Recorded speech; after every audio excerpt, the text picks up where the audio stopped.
আসসালামু আলাইকুম রহমতুল্লাহ বারকাত। আজ কিছুদিন যাবৎ আমাদের প্রবাসীদের উপর একটা নিয়মিত অত্যাচার চলছে এয়ারপোর্টের মধ্যে। দেখেন কি ব্যবহারটা করতেছে। কি ভিডিও কেন নিতে পারবো না? ভিডিও কেন নিতে পারবো না? ক্যামেরা মোবাইল হাতে নিয়ে তাদের সমস্যা। কালারে ধরে নিয়ে যাচ্ছে। এই দুঃখটা আসলে আমরা কার কাছে বলবো? Look at this dumbass fucking idiot. দেখতে থাকুন। Don't talk like that. Why you pushing me? Don't talk like that. Why you pushing me? Don't talk like that. ছি ছি ছি। Why you pushing me? Why you pushing me? Why you pushing me? কি বলছে হচ্ছে Why you দেখছেন? pushing me? Hey, why you pushing me for? Why you pushing me? Why এত দামি Why you pushing me for? ঘড়ি, এত দামি চশমা এগুলো কোত্থেকে আসে? আমাদের টাকায় আসে Why you pushing me? Why you pushing me? ওদের গায়ে। Why you pushing me? Bro, I know my rights. আমাদের সাথে এই ধরনের ব্যবহার।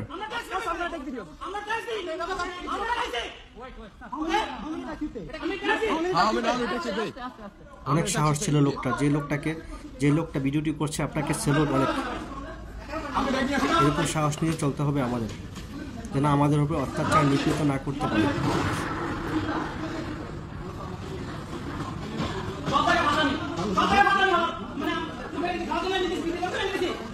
তীব্র প্রতিবাদ জানাচ্ছি এরকম অফিসারদের যেন এয়ারপোর্টে জায়গা না দেওয়া হয়।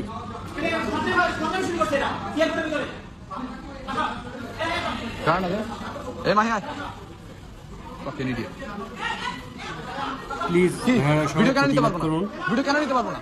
ভিডিও নাও, এই ভিডিও নেওয়ার আমাদের রাইট নাই। ভিডিও নেওয়ার রাইট নাই আমাদের। হাসিনার সময় একদম রেমিটেন্স আমরা বন্ধ করে দিয়েছিলাম, প্রয়োজন হলে আবার দেব। তারপরে এই ধরনের অফিসারদের শিক্ষা দিতে হবে। দুঃখজনক, আমার খুব কষ্ট লাগে। আমার কান্না হচ্ছে যে আমি প্রবাসে এতটা বছর প্রবাস করে যাওয়ার পর আজ যদি আমি এই ধরনের হেনস্থার শিকার হই। ঠিক একই কায়দায় আরেকজন যাত্রীকে হেনস্থা করা হচ্ছে। তো যার সাহস আছে সে ক্যামেরা ওপেন করে অন করে ধরে রাখার জন্য মানুষকে দেখানো। যাদের কিভাবে দেখাবো সাহস নাই, তাদের অন্তরালে কি হচ্ছে মানুষ আমাদের যাত্রী এয়ারপোর্টের যাত্রীদের সঙ্গে, প্রবাসী ভাইদের সঙ্গে, এই জিনিসটা আমি খুবই উপলব্ধি করতে পারি। আসলে আমরা অসহায়, বাংলাদেশের প্রশাসনের কাছে আমরা খুবই অসহায়। এই জিনিসটি কার কাছে আমরা প্রকাশ করব না, আমরা আসলেই কিছু বুঝতেছি না। আসলে আমরা কি বাংলাদেশের নাগরিক? আমাদের সাথে ভালো ব্যবহার হবে কখনো কোনো দিন?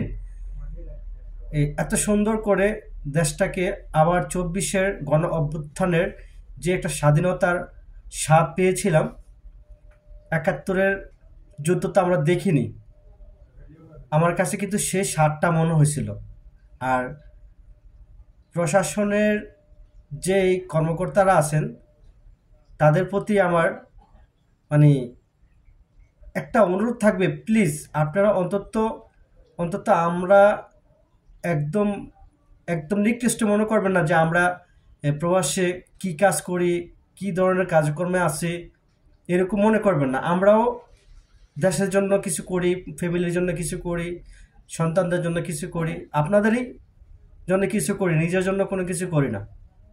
তো প্লিজ একটু অন্তত যদি সে অন্যায় করে অন্তত সুন্দরভাবে তাকে নিয়ে ভালোভাবে বোঝান। তা না হলে আপনারা আইনি ব্যবস্থা আছে সেভাবে নিয়ে যান। অন্তত গায়ে হাত দিবেন না, অন্তত তাকে অপমান করবেন না। যেভাবে পারেন তাকে বোঝানোর চেষ্টা করেন। পারলে যদি পারেন, একজন প্রবাসী ভাই যদি সে খারাপও হয়, তার পায়ে ধরে ক্ষমা চাইবেন যে ভাই আপনার জন্যই আমরা আসি। সেক্ষেত্রে আপনারা কেন যে এত বড় অন্যায় আমাদের সাথে করেন আমি জানি না। প্রত্যেকটা প্রবাসী আপনাদের কাছে নির্যাতিত হচ্ছে, প্রত্যেকটা মানুষ আপনাদের কাছে নির্যাতিত হচ্ছে। কেন রে ভাই? এটার প্রতিবাদ আমরা কিভাবে করব? এটার প্রতিবাদ আমরা কোথায় জানাবো? আমরা সকলে তো আর সব সময় সবার কাছে এই ধরনের মানুষ থাকে না যে প্রতিবাদ জানানোর মতো।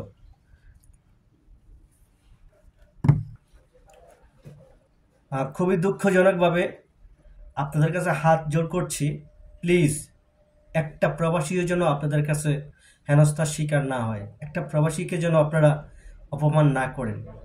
আমরা খুবই কষ্ট করি প্রবাসে।